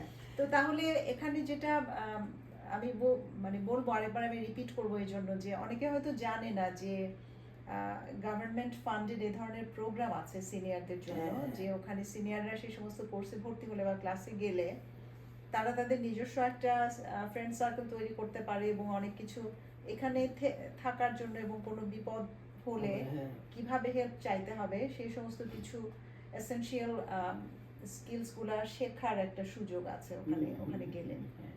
আচ্ছা, এছাড়া আর আর ওয়েদারের কথা আপনি বললেন, আর একটা হচ্ছে যে মানসিকভাবে অ্যাকসেপ্ট করে নিতে হবে যে তুমি এখন একটা নতুন কালচারে আছো, এবং এখানে যা আছে সেটাকে গ্রহণ করে নিয়ে আর একটু উদার হয়ে ভালো থাকার চেষ্টা করো। আচ্ছা, মানে এটা যদি তুমি অ্যাকসেপ্ট না করো, তোমার কাছে যদি মনে করো যে একটা সোনার অ্যাপেল আসলেও তোমার কাছে মনে হবে এটা লোহার অ্যাপেল, এটা নির্ভর করছে তোমার অ্যাটিটিউড, তোমার দৃষ্টিভঙ্গি। তো দৃষ্টিভঙ্গি পাল্টাতেই হবে। আচ্ছা, যার জন্য আমরা এখানে ক্যানাডার ইতিহাসও তাদের বলতাম, ক্যানাডার জাতীয় সঙ্গীতও, তারপরে ওই যে যেসব দর্শনীয় জায়গাগুলো আছে সেগুলোতে নিয়ে নিয়ে দেখানো হতো, যে দেখো মানে কোনো জাতিকে জানতে গেলে তাদের হিস্ট্রি জানতে হবে, তাদের কালচার জানতে হবে। আর তুমি যখন কারোর সাথে মিশছো, সেও you are giving them to, তুমিও তোমার কালচারটা দিচ্ছ। তো একটু পজিটিভ থিঙ্কিং, একটু লাইফটাকে একটু হালকা করা, বোঝা না পাওয়া, এটাই হচ্ছে আমার মতামত, আমি যেভাবে নিয়েছি। আমার তো প্রথমত এসে আমি তো এত মিস করতাম, আমার এটা স্প্যানটা কত বড় ছিল, আমি তো লায়ন্স ক্লাবের মেম্বার ছিলাম। তো আমার অবস্থা এখানে মনে হলো আমি স্টাক হয়ে গেলাম, কিন্তু পরেই আমি ঠিক করলাম যে না, I am not going to stop. তখন ওই মেনোনাইট সেন্টার ওখানে যেতে শুরু করলাম, লাইক বিকেম ভেরি ইজি। আর আমি সহজভাবে সব কিছু নেই, হ্যাঁ, সহজভাবে না নিলেও হয় না। একদম ঠিক তাই। এই প্রশ্নের সূত্র ধরেই আমি আরেকটা বলবো, আপনি একটা দীর্ঘ সময় আপনি শিক্ষকতা করেছেন, পড়াশোনার যখন বিএড এবং এমএড করছিলেন সেই সময় পাশাপাশি আপনি কিন্ডারগার্টেনের শিক্ষক ছিলেন, পরে নিজে স্কুল চালিয়েছেন। আমার মনে হয় যে আপনার অগণিত ছাত্রছাত্রী বিভিন্ন দেশে তো আছে, দেশের বাইরেও আছে, অনেক জায়গায় আছে। তো এখন তাদের সঙ্গে যদি ধরেন হঠাৎ করে কোনো পুরনো ছাত্রছাত্রীদের সঙ্গে দেখা হয়ে গেল, আপনার কি তাদের জন্য কিছু বলার আছে, বা সেরকম কেউ ধরেন আপনার ইন্টারভিউটা দেখলো? তুমি বোধহয় জানো না, আমার ছাত্রছাত্রীরা একটা MGK বলে একটা গ্রুপ করেছে। আচ্ছা, হ্যাঁ, এবং তারা মাঝে মধ্যে আমার সাথে যোগাযোগ করে, জুম। আচ্ছা আচ্ছা, তো ভালোই লাগে। তো ওদের জন্য আমার এটা যেটা রয়েছে, যে তারা আমাকে যেভাবে দেখে আর কি, তারা ভাবে তাদের আদর্শ আমাদের এইরকম একজন এলিগেন্ট টিচার সবসময় বলে এমজি হচ্ছে marigold kindergarten. MKG marigold kindergarten group আছে। আচ্ছা, এটা করে তো আমেরিকা টামেরিকা সব জায়গায় আছে। আহ, তো ওরাই খোঁজ করে আমাকে বার করেছে। অ্যাকচুয়ালি আমি একটু রেজ করেছিলাম, আমার একটু গিল্টি ফিলিং হচ্ছিল যে আমি চলে আসলাম দেশ থেকে, মানে আমার কিছু করার ছিল যেটা আমি করতে পারলাম না। এই দুঃখটা কিন্তু আমার এখনো আছে যে আমার স্কুলটাকে আমি একটা বড় একটা স্কুল করবো, যেখান থেকে তারা 11-12 ক্লাস পর্যন্ত স্কুল করবে, কিন্তু সেটা তো হয়নি। কিন্তু ওদের কাছে আমার অনুরোধ থাকলো, বানিয়ে থাকলো যে এক জীবনে তো সব কিছু হয় না, তোমার শিক্ষিকারও হয়নি, আমি চেষ্টা করেছি। আর আমি তোমাদের মধ্যে যে বীজটা বপন করেছি সেটা হচ্ছে থেমে থাকার না। জীবন যেখানে যেমন সেইভাবে তোমরা মানিয়ে নাও এবং মনের মধ্যে একটা সুন্দর আদর্শ পুষে রাখো, সেটা হচ্ছে মানবতা আর ভালোবাসা। খুব সুন্দর কথা একটা বলেছেন আন্টি। আন্টি, কথা প্রসঙ্গে আমি জেনেছি যে আপনি যখন স্কুলে পড়তেন আপনি নৃত্যশিল্পী হতে চেয়েছিলেন এবং খুব শখ ছিল আপনার নাচের এবং নাচ করতেনও। এখন আপনি আপনার অবসর সময় কাটান ছবি এঁকে এবং আপনি লেখালেখি করেন। আপনার বই প্রকাশিত হয়েছে এবং আমি আপনার বেশ কিছু কবিতাও দেখেছি, স্ক্রিপ্ট দেখেছি, ম্যানুস্ক্রিপ্ট, কিন্তু যদিও প্রকাশিত হয়নি সব কিছু। তো আপনার ভেতরে একটা অসম্ভব সৃষ্টিশীল মানুষও কিন্তু আছে। একজন পেশাজীবী কর্মজীবী মানুষ যেমন আছে, একজন সৃষ্টিশীল মানুষও আছে। তো আপনার কি মনে হয় যে আপনার ভেতরের সেই সৃষ্টিশীল মানুষটার প্রতি আপনি সুবিচার করতে পেরেছিলেন, নাকি জীবনের চাপে সেই মানুষটা বেড়ে উঠতে পারেনি? রোশান, এটা একটা তুমি কঠিন প্রশ্ন করলে। আসলে সুবিচার করেছি কি করিনি, এক এক সময় বলি সুবিচার হয়তো হয়নি। কেন, যা হতে চেয়েছি তা তো হতে পারিনি, কিন্তু যা করেছি তাও কম না। সেই এটা নিয়ে আমি আর কি সান্ত্বনা দিই নিজেকে যে ঠিক আছে। হতে চেয়েছিলেন কি? নৃত্যশিল্পী হতে চেয়েছিলেন? নৃত্যশিল্পী হতে আচ্ছা। চেয়েছিলাম, আমার প্যাশনই ছিল। তো আমি 12 বছর বয়সে প্রথম স্টেজে উঠলাম। তো সেই প্রথম আমার নাচ, আমি তাতে এত প্রশংসা পেলাম যে আমি আরো উদ্বুদ্ধ হলাম এবং এই নাচ আমার চলতে থাকলো। স্কুল ছাড়িয়ে তখন আবার বাইরে ম্যাজিস্ট্রেট আসতেন স্কুল একাডেমিক এতে, তাদেরও খুব পছন্দ। যখন কোনো ভিআইপিস আসতেন তখন আমার আসতো, তখন আমার বাবা খুব পছন্দ করতেন না পাবলিক প্লেসে নাচানাচি। তা আমার ম্যাজিস্ট্রেট আমার আব্বাকে শুদ্ধ নিয়ে যেতেন। তো এইভাবে আর কি নাচ চলেছে এবং নাচে আমি অনেক সময় মেডেল টেডেলও পেয়েছি, প্রচুর ভূয়সী প্রশংসা পেয়েছি। আমার বেশিরভাগ নাচই ছিল তোমার, যেটাকে আমি বলবো আমি রবীন্দ্রসঙ্গীতের উপর এটা করতাম, আর করতাম তোমার যেটাকে বলে দরবারি নাচ, একটা ক্লাসিক্যাল, যেটা বেশিরভাগ সেতারের উপর হতো। আচ্ছা, তখনকার সময় এটাই। তো নাচটা কতদিন করতে পেরেছিলেন আপনি? আমার বিয়ের পরে যখন আমার হাজব্যান্ড নিউজ প্রিন্টে ছিলেন তখন আমার ভাসুরও আমাকে বলেছেন, আমার হাজব্যান্ড কিন্তু এত ছিলেন না, তো উনি বলছেন তো তুমি নাচো, কিন্তু আমার কাছে মনে হলো উনি তো হ্যাঁ বললো, আমার ভাসুর বললো, কিন্তু community will not accepted like that. বিয়ের পর আপনার নাচ বিয়ের পরটা তাছাড়া মানুষ তখন অতটা উদার হয়নি যে একটা বিবাহিত মহিলা নাচছে। আচ্ছা, হ্যাঁ, কিন্তু বিয়ে তো হয়েছে অল্প বয়সে, যেভাবেই হোক। তখন আমি নাচ শিখাতাম, নাচ শিখাই তখন ওইগুলো পারফর্ম ওদের করতে বলতাম। আর ওই ইনস্ট্রুমেন্ট একটা, যেহেতু অনেক বিদেশিরা থাকতো ক্যানাডিয়ান, হ্যাঁ অনেক হোয়াইট এরা ছিল, ওদের একটা স্কুল ছিল, তো ওরা ওদের কালচারাল প্রোগ্রাম, আমাদের বাংলাদেশের কালচারাল প্রোগ্রাম ওদের বাচ্চাদের আবার আমার কাছে পাঠাতো, ওদের আমি শেখাতাম। আচ্ছা, এইভাবে। তো এরপর এখন আমি জানি যে আপনি ছবি আঁকেন, আপনার অনেক অনেক পোর্ট্রেট তো না, অনেক পেইন্টিং আমি দেখেছি, অ্যাবস্ট্রাক্ট আর ল্যান্ডস্কেপিং করি। আচ্ছা, আপনি লেখালেখিও করেন, আপনার মনে হয় ছোটদের উপরে লেখা কিছু বই ছাপা হয়েছে। আপনি প্রচুর কবিতাও লেখেন। এখন কি আপনার ভেতরে সেই, এখন আপনি অবসর জীবনে এখন আবার আপনার সেই শিল্প চর্চার সুযোগটা পেয়েছেন? আসলে লেখালেখি সেটা খুব ক্রিয়েটিভ, তোমার একটা সময় একটা সুবিধা থাকা দরকার, যেটা আমি এই মুহূর্তে পাচ্ছিলাম না, যেহেতু আমার গ্র্যান্ড চিলড্রেন আছে, তো ওদের সাথে সময় কাটাতে চেয়ে আমার হয়নি, মানে মানে ঠিক করতে পারিনি, সিনক্রোনাইজ করতে পারিনি। তবে ছবি আঁকাটা আমার কাছে মনে হয় যে পৃথিবীর একটা পৃথিবীতে থেকে এরকম একটা সুযোগ পাওয়া, প্রশান্তি, এটা ছবি আঁকার মধ্যে পাই। বললেন যে আপনি আসলে নৃত্যশিল্পী হতে চেয়েছিলেন কিন্তু পরে শিক্ষিকা হয়েছেন। তখন আমার মনে পড়লো স্পটলাইটে আপনার বড় মেয়ে রুমা আপা এসেছিল। She is a pharmacist, she is very accomplished, কিন্তু উনি বলেছিলেন যে উনি শিল্পী, সঙ্গীত শিল্পী হতে চেয়েছিলেন কিন্তু হতে পারেননি, এবং কিছু পছন্দের গান আছে যেগুলো শিখে গাইতে না পারলে ওনার এই জীবন পূর্ণ হলো বলে মনে হবে না। তো এখন আমার মনে হলো যে আসলে এই যে একজন শিল্পী সত্তা, এটাও আমার মনে হয় পারিবারিক একটা সূত্র তো থাকে। আপনার ভেতরের এই যে শিল্পবোধ আপনার মেয়েদের জীবনে সঞ্চারিত হয়েছে, কিংবা বলা যায় যে এটা উনি ইনহেরিট করেছেন আপনার কাছ থেকে।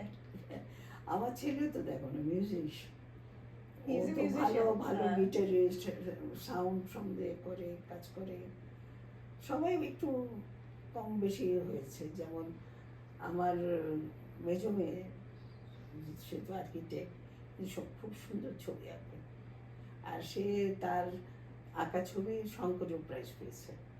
আচ্ছা কিন্তু এখন সে ছবি আঁকে না। আচ্ছা আন্টি, আপনি আপনার ছাত্রছাত্রীদেরকে খুব সুন্দর একটা উপদেশ দিয়েছেন। এখন ধরেন আপনার ছেলে মেয়েদের বা এই যে আমরা যারা আছি, আপনার কন্যা সম, আমরা আশেপাশে আমরা যারা আছি, আমাদের জন্য আপনার কি উপদেশ থাকবে? আপনি তো দেখছেন আমরা বাংলাদেশে আমাদের জন্ম, বেড়ে ওঠা, তারপর আমরা এখানে এসেছি একটা নতুন দেশে, নতুন করে আমরা আমাদের জীবন প্রতিষ্ঠিত করা, এবং জীবনের যে স্ট্রাগল এবং অর্জন সবকিছু আমরা করে যাচ্ছি। আমাদেরকে তো আপনি দেখছেন, আপনার এই দেখার উপলব্ধি থেকে আমাদের জন্য আপনার কি উপদেশ থাকবে? বলতে গেলে কিছুই তোমাদের উপদেশ দেওয়ার মতন মনে হয় না এমন কিছু আছে। তোমরা যা করেছো তোমাদের মধ্যে সবচেয়ে বড় উপদেশ হিসাবে না, জাস্ট আমার আইডিয়া, তোমরা যে যাই করো, ব্যাক অফ ইউর মাইন্ড সবসময় মনে রাখবে তুমি একজন মুসলমান বাংলাদেশি।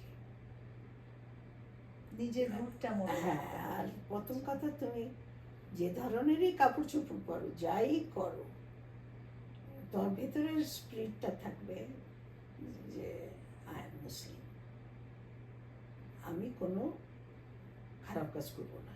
আর এইটা আমার হচ্ছে, তোমরা এখানে করছো, আমার মনে হয় এই দেশের এডুকেশন এদের সততা শেখায়, ভেরি ট্রান্সপারেন্ট, ওখানে তোমার কোনো কাজ নেই বলতে গেলে। Ethics, transparency, truthfulness, moral, ethics, transparency, moral values, যেটা to tell the truth, white is white, black is black, জি, এটা বলার ওদের গার্ডস আছে। আমরা বুঝিও অনেক সময় দেশে বলতে পারি না।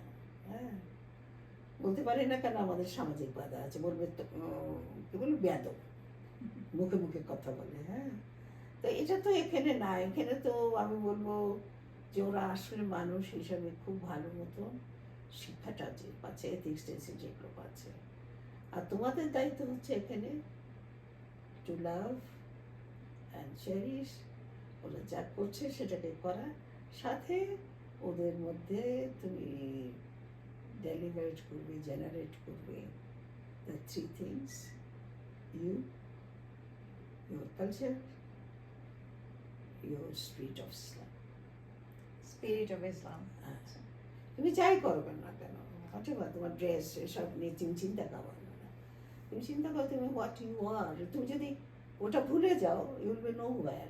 তুমি যে ধর্মের, তুমি যদি হিন্দু হতে, আমি বলতাম তুমি হিন্দুই থাকো, এটাই বলতাম। যেহেতু তুমি মুসলিম, তাই বললাম যে মুসলিম ওই যে স্পিরিটটা রাখবে। অবশ্যই that will be a peaceful life. দোয়া করবেন আমাদের জন্য, আমাদের সবাই। জন্য, আমাদের পরের প্রজন্মের জন্য। সবার জন্য দোয়া থাকলো, তোমরা আমার জন্য দোয়া করো, যতদিন যেন বেঁচে থাকি যেন আমার যেন কোয়ালিটি লাইফটা থাকে। অবশ্যই অবশ্যই। অনেক ধন্যবাদ রওশন, তুমি আমার সাথে এই যে আজকে আলাপ আলোচনা করলে আমার খুব ভালো লাগলো। এরকম আমার মনে হয় না ডিটেলে কারোর সাথে এই আলাপ আমি করেছি।